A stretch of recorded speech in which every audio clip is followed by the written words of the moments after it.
इन्होंने no confidence, मैं आपको बता रहा हूँ, बहुत बड़ा छल किया है सोनिया, प्रियंका और राहुल के साथ। अब पार्लियामेंट में ना राहुल गांधी होंगे ना संजय सिंह होंगे। अब इन लोगों ने क्या किया, विपक्ष ने पूरा दिमाग लगाया, क्योंकि वहाँ कंपटीशन है, राहुल हटाओ और मैं आऊँ। इनके 301 सांसद हैं बीजेपी के, आप समझ लें 301, और इनके साथ 335 लोग हैं। मेरा अंदाज है 335 के बाद जो सांसद हैं विपक्ष के, इसमें कई लोग नो कॉन्फिडेंस में आएंगे नहीं जानबूझ करके। इन्होंने बैट मोदी को पकड़ा दिया, खुद बॉलिंग करेंगे। तो यही पोजीशन है कि आप समझ लें छक्का वाली, कि वो उनको बैट पकड़ा दिया मोदी को बेवजह। और इनकी हार का मतलब कोई भी विपक्ष का लीडर ये मानने को तैयार नहीं कि हम फाइट भी कर जाएंगे। ISRCP के विजय साई रेड्डी क्या कह रहे हैं, everything is a good. Modi के शासन बहुत बढ़िया है, हम लोग सपोर्ट करेंगे।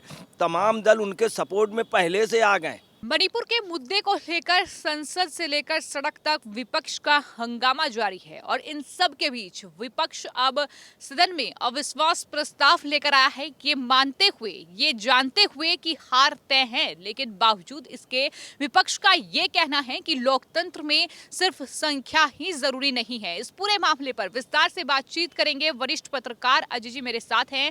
अजय जी, बहुत बहुत स्वागत है आपका। मेरा सवाल आपसे ये है कि जो अविश्वास प्रस्ताव विपक्ष लेकर आया है, मणिपुर के मुद्दे पर चर्चा हो, और ये वो जानता है कि हार तय है, क्योंकि संख्या उनके पास नहीं है, बावजूद इसके आपको क्या लगता है कि विपक्ष ये सब कुछ जानबूझकर कर रहा है कार्यवाही को बाधित करने के लिए, ताकि बिल पेश ना हो? क्या आपके विचार हैं इस पूरे मामले पर? देखिए, एक्चुअली में क्या है, विपक्ष हो गया है दिशाविहीन और बहुत बड़ी सियासत हो रही है, लोग समझ नहीं पा रहे हैं। इधर क्या हुआ कि बेल में धारा वो 374 है, उसके बावजूद भी बेल में संजय सिंह जानबूझ के गया था कि हम बाहर कर दिए जाएँ, ये एक नियम है और सर्वसम्मत से 5 हो चुका पार्लियामेंट कि हम बाहर कर दिए जाएँ, और हम 2-3 दिन हाईलाइट हैं। वो जानबूझ के अनशन में बैठ गया और आपको पता है, इनसे कांग्रेस से हर मुद्दा छीन ले रहा है। उसका चुनाव चिन्ह झाड़ू है, वो वास्तव में कांग्रेस में झाड़ू लगाना चाहता है। कांग्रेस के लोग अलर्ट हो गए। अब इनको एक नया मुद्दा दे दिया, नो कॉन्फिडेंस। आपको बता रहे हैं कि देखें कितनी गलत बात है। राहुल गांधी ने मेहनत की, पब्लिक में गया, सब गया। आज वो अपने ही उसके कारण लोगों ने वहाँ विदेश में जाके गलत समझा दिया कि तुम ये बोलना है हिंदुस्तान के खिलाफ, और अगला बोल गया। अगले को भी इतनी सद्बुद्धि नहीं दी। इतना बड़ा लीडर, इतने बड़े खानदान का व्यक्ति, आज वो पार्लियामेंट से अपने कर्मों से वहाँ पे माफ़ी नहीं, मैं माफ़ी नहीं मांगूंगा, और जगह माफ़ी मांग लेंगे। अब क्या है, वो बाहर है, इनके ये जश्न मना रहे हैं, और उसके यहाँ बेचारे के यहाँ उसका तो आशियाना लुट गया।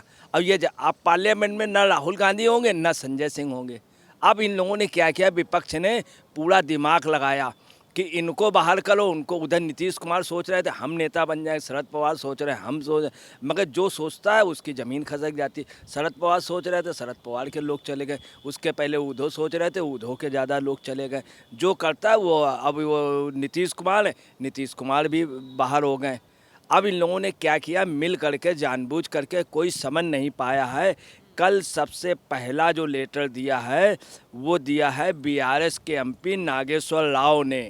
नागेश्वर राव ने पहले लेटर दे दिया, सिर्फ वो ले जाएंगे।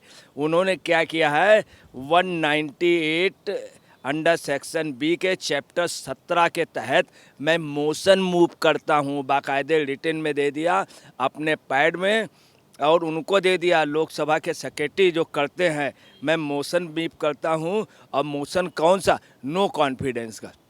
अब उसके बाद कांग्रेस जागी। कल कांग्रेस ने इंडिया की मीटिंग की। अब उनको ये नहीं मालूम राहुल गांधी नहीं है, लड़ाई पब्लिक में लड़नी चाहिए, पार्लियामेंट में बहस करनी चाहिए। पार्लियामेंट में बहस नहीं करना है। एक नया सिस्टम आ गया है, जैसे दिल्ली में क्या हुआ, एक लेटर लिख दिया, दोष दे दिया, बिहार को दे दिया कि उन्होंने, मोदी जी ने पानी छोड़ दिया है, कुछ कहीं कुछ, और उसके बाद एक लेटर जारी कर दिया, एक प्रेस नोट कर दिया, प्रेस कॉन्फ्रेंस कर दिया, दे दिया, बस काम ख़त्म। ये एक नया सिस्टम आ रहा, बस खाली ट्वीट कर दिया, ये कर दिया, पब्लिक कुछ नहीं। पहले क्या होता था, इंदिरा गांधी क्या करती थी, तुरंत मैदान पे उतर आती थी, पूरे देश का दौरा कर जाती थी। अटल बिहारी वाजपेयी पूरे देश का दौरा कर जाते थे। आपने मोदी का देखा होगा, मोदी हर 3-4 महीने में पूरे देश का जगह जगह प्रेस। ये सब नहीं करना है। पार्लियामेंट में बहस करनी चाहिए। अटल बिहारी वाजपेयी पार्लियामेंट में बहस करते थे, सुबह से शाम तक बैठे रहते, कभी उनको नींद नहीं। मनमोहन सिंह को मानना होगा, इतनी एज में पार्लियामेंट में बैठे रहते थे, नींद आती रहती तो ऐसे करते रहते ऐसे, ताकि नींद ना आए। ये लोग वहाँ पर इतना आधे घंटे बहस ही नहीं कर सकते। इन्होंने नो कॉन्फिडेंस, मैं आपको बता रहा हूँ, बहुत बड़ा छल किया है सोनिया, प्रियंका और राहुल के साथ। अब क्या है कि अब ये लेकर के आए। यानी आप ये कह रहे हैं कि जो विपक्ष के कई दल हैं वो कांग्रेस पार्टी को ही सफाया चाहते हैं, और ये इसी कड़ी में वो लगे हुए हैं। संजय सिंह भी उसमें शामिल है। हकीकत ये है कि संजय सिंह उसमें बाहर रहेंगे, राहुल भी रहेंगे। इनके 301 सांसद हैं बीजेपी के, आप समझ लें 301, और इनके साथ 335 लोग हैं। मेरा अंदाज है 335 के बाद जो सांसद हैं विपक्ष के, इसमें कई लोग नो कॉन्फिडेंस में आएंगे नहीं जानबूझ करके। कुछ तो बिल्कुल ही नहीं आएंगे। कुछ दल तो आप समझिए बाइकआउट कर जाएंगे, कुछ पहुँचेंगे नहीं, कुछ कह देंगे भाई तबीयत ख़राब है, कोई कुछ कह देगा। अब आपको बताना कल हुआ क्या। कल जब इन्होंने मीटिंग की तो टीएमसी से बोला, टीएमसी ने कहा हमको 24 घंटे का टाइम दो। ममता बनर्जी बहुत होशियार है, बहुत मतलब एक वहाँ की अपने आप पे पब्लिक लीडर भी है, इसमें कोई शक नहीं। वहाँ पब्लिक में भिड़ती आज इस कारण ममता बनर्जी वहाँ कम्युनिस्टों से लड़ी और बीजेपी से बराबर लड़ी, इसीलिए बराबरी पे लड़ाई छूटी। उनकी 22, बीजेपी की 18 हुई। बीजेपी भी लड़ने में वहाँ माहिर है, इनसे दब नहीं रही है, तो बीजेपी इसलिए संघर्ष कर रही। इसलिए बंगाल में बीजेपी, ममता बनर्जी को जब ये कहा गया तो उनका 24 घंटे का टाइम दो। ममता बनर्जी ने दिमाग लगाया, राहुल गांधी है नहीं, वो होंगे नहीं, प्रियंका गांधी होंगे नहीं, सोनिया कुछ बोल नहीं पाती, उनको जो लिखा हुआ दिया था, सोनिया गांधी कभी बहस कर नहीं पाती, उनको जितना लिखा हुआ दिया जाता उतनी बोलती। ममता बनर्जी ने 45 मिनट डिसीजन ले लिया, ओके हम आपके साथ हैं। अब क्या किया कि युद्ध में लड़ा दिया। कभी कभी क्या होता है, युद्ध में जानबूझकर ढकेल दिया जाता है। कभी कभी कुछ लोग युद्ध करते नहीं, उनको ज़बरदस्ती मजबूरी में, और इनको नो कॉन्फिडेंस से नुकसान क्या होने जा रहा, ये बहस करते हैं। और क्या कह रहे हैं, इन्होंने क्या दिमाग लगाया कि अगर मोदी बयान नहीं देंगे तो फिर उससे पूरे देश में बदनामी होगी और हमारा हो जाए। जबकि जानते पार्लियामेंट में जीतने का कोई प्रश्न ही नहीं उठता है। उनके पास 335 तो सॉलिड है, नहीं तो 355 के लगभग है। यानी वो अपनी हार जानते हैं, बावजूद इसके ये पूरा कहीं ना कहीं एक षड्यंत्र जो है वो रचा जा रहा है कांग्रेस पार्टी के खिलाफ। आपको बताना है विदेशी भी इंटरेस्ट ले रहे हैं भारत के उसमें। फैक्ट ये तमाम लोग और तमाम ये हताश लोग हैं, और बिल्कुल ये पोजीशन है कि जैसे इन्होंने बैट मोदी को पकड़ा दिया, खुद बॉलिंग करेंगे। बॉलिंग करने वाली पोजीशन है। देखिए चंद्रशेखर बाला था तो वो हाथ से हल्का विकलांग था, मगर गुगली फेंक लेता था। ये लोग गुगली भी नहीं फेंक पाते हैं। तो ये आप समझ लीजिए, इसमें काफ़ी आधे लोग तो वैसे हैं जो कंप्लीट लीडर ही नहीं है। कहीं 1 सांसद के लीडर हैं, कहीं 2 सांसद, कहीं 20 सांसद के लीडर हैं। अब आपको बताना है, जब वो बैटिंग करेंगे तो ये बाउंड्री में रहेंगे, तो ये लोग अपील अच्छी कर लेंगे। अपील कर बार बार चिल्लाते रहेंगे एलबीडब्ल्यू, मगर जब बाउंड्री में होता है, जो अपील करने में तेज होते हैं, जब बाउंड्री में कोई बाल गिरती तो तुरंत कहते हैं सिक्सर सिक्सर, उसमें अपील करने वाला भी एक्सेप्ट कर लेता सिक्सर। तो यही पोजीशन है कि आप समझ ले छक्का वाली, कि वो उनको बैट पकड़ा दिया मोदी को बेवजह।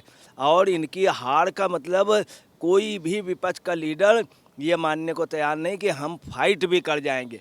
तो ये इनको लेकिन एक और बयान सामने आया है। आरजेडी के लीडर मनोज झा ने ये बयान दिया है। उन्होंने कहा कि हम जानते हैं कि संख्या हमारे पक्ष में नहीं है, लेकिन लोकतंत्र सिर्फ संख्या के बल पर ही नहीं चलता। इस पर आप क्या कहेंगे, क्योंकि लोकतंत्र में तो संख्या ही मायने रखती है। आज अगर वो अविश्वास प्रस्ताव लेकर आए हैं तो वो अविश्वास प्रस्ताव भी संख्या के दम पर ही आगे बढ़ेगा, उस पर चर्चा होगी, या वो पास होगा नहीं होगा, ये तमाम चीजें हैं। अब देखिए मनोज झा ने किस तरह से बात की। मनोज झा ने कहा संख्या पे होता है, लोकतंत्र में संख्या की कोई वैल्यू, लोकतंत्र में संख्या की ही वैल्यू है। अब ये एक प्रकार से दिग्भ्रमित होना, क्योंकि इन सबको बोलने को मिलेगा। राहुल गांधी बोल नहीं पाएंगे, संजय सिंह बोल नहीं पाएंगे। इन्होंने मौका दिया, लोगों को निपटाना था, राहुल को, संजय सिंह को, विपक्ष लीडर उन्होंने निपटा दिया। अब वहाँ कौन कौन बोलेंगे, अब विपक्ष के लीडर बोलेंगे, राजद के बोलेंगे, नीतीश के बोलेंगे, ममता बनर्जी के बोलेंगे, और वो बोले। अब आप देखिए क्या उधर बीआरएस ने वो किया, वहीं पे तुरंत ही बयान किसका आ गया, YSR का क्या आया, YSR CP के बी विजय साई रेड्डी क्या कह रहे हैं, एवरीथिंग इज़ ए गुड।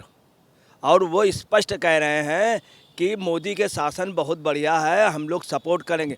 तमाम दल उनके सपोर्ट में पहले से आ गए। अकाली दल जो है उसकी भी जो पोजीशन पता चल रही है वो शायद या तो बाइकआउट करेगा। वो अब आपको बता रहे हैं, बसपा ने, मायावती ने बात कही है, उस पर लोग ध्यान नहीं दे रहे हैं। मायावती कह रही हैं दलितों के साथ कुछ राज्यों में बहुत ज़्यादा वो हो रहा, इस पे लाना चाहिए। अब आपको बता रहे हैं ये लोग इस पे बात नहीं करें। अगर मान लीजिए मोदी ने टीवी में बयान दे दिया, आजकल में वो दे देंगे, पूरा प्रेस कॉन्फ्रेंस कर दी, टीवी में कर दिया, सब जगह आ जाए, तो आम पब्लिक कहेगी उन्होंने बता तो दिया। अब पार्लियामेंट में बोले ना। और सर आपने जिक्र किया पीएम मोदी का, तो प्रधानमंत्री तो जब सदन का सत्र शुरू हुआ था उस दिन जब मीडिया से उन्होंने बातचीत की तो सबसे पहले मणिपुर की घटना पर ही उन्होंने बयान दिया था। उन्होंने कहा था कि जो हुआ है उसके बाद मेरे मन में गुस्सा है, गुनाहगारों को बख्शा नहीं जाएगा, बावजूद इसके कि सदन में चर्चा होनी चाहिए, सदन में प्रधानमंत्री बयान दें। और सरकार की ओर से ये कहा गया कि मणिपुर पर चर्चा के लिए सरकार तैयार है, तो विपक्ष चर्चा क्यों नहीं करना चाहता? क्या विपक्ष जो है वो मणिपुर के घटना को लेकर वो कहीं ना कहीं अफसोस जाहिर नहीं कर रहा है, बल्कि राजनीति इस पूरी घटना पर कर रहा है? देखिए, आपको बताना है, बड़े अफसोस की बात है, जब मोदी या वो बयान देंगे तो जिस दिन पार्लियामेंट लगा है उसके पहले ही मोदी ने इस पे बयान दिया। मोदी ने लाइव में पहली बार किसी प्रधानमंत्री ने पहली बार किया कि मुझे क्रोध भी है। तो मोदी इतने ज़्यादा गुस्से में थे कि उन्होंने तुरंत वहाँ के उसको चीफ मिनिस्टर को किया। चीफ मिनिस्टर को बहुत बुरी तरीके से वो किया और सब उसको पूरे अधिकारी सब वहाँ पे सब वो भेज दिया, अपना वो भेज दिया। और इतनी जल्दी नहीं भेजा गया, इसके पहले भी सन 50 में, 49 में, 55 में नेहरू जी ने नहीं बोला था। नेहरू जी ने कुछ उसमें खामोश रहे, उल्टा एक विधेयक ला करके वहाँ की जो कुकी हैं उनको उन्होंने रिजर्वेशन में कर दिया था नेहरू जी ने। और उस समय एयर स्ट्राइक के लिए कहा गया था, तो एयर स्ट्राइक के लिए नेहरू उस समय आर्मी उसने मना कर दिया था। तब आपको बताना है वास्तव में सुरेश कलमाडी और राजेश पायलट के उससे हुआ था, उन्होंने स्टेप लिया था। और वो भी काफ़ी दूर। अब आपको बताना, जब मोदी बताएंगे, हम ऑलरेडी बयान दे चुके, सोनिया के टेबल पे गए, विपक्ष के लीडरों के टेबल पे जा करके उन्होंने, प्रधानमंत्री खुद टेबल पे उठ करके गया और उनसे बात किया। अमित शाह ने इनको रिटन में, लोकसभा उनको रिटन में लेटर भेजा है कि आप चर्चा कीजिए, मैं चर्चा को तैयार हूँ। ये चर्चा भी नहीं करने थे। अभी आपको बता रहे हैं एक एक चीज़ रिकॉर्ड है, जब दी जाएगी चर्चा के लिए। प्रधानमंत्री ऑलरेडी कह चुके हैं, प्रधानमंत्री से आप लोग बात कर चुके हैं, प्रधानमंत्री ने सबसे बात की वहाँ पर। तो जब ये होगा तो इतना बड़ा दुख हो जाए। कल भी यही हुआ, परसों भी, नरसों भी वो चर्चा की। हम आपको बताना है ये शायद विपक्ष गुमराह हो रहा है और गुमराह इन्हीं के लोग कर रहे हैं, चूँकि वहाँ कंपटीशन है, राहुल हटाओ और मैं आऊँ। अब ये है इससे।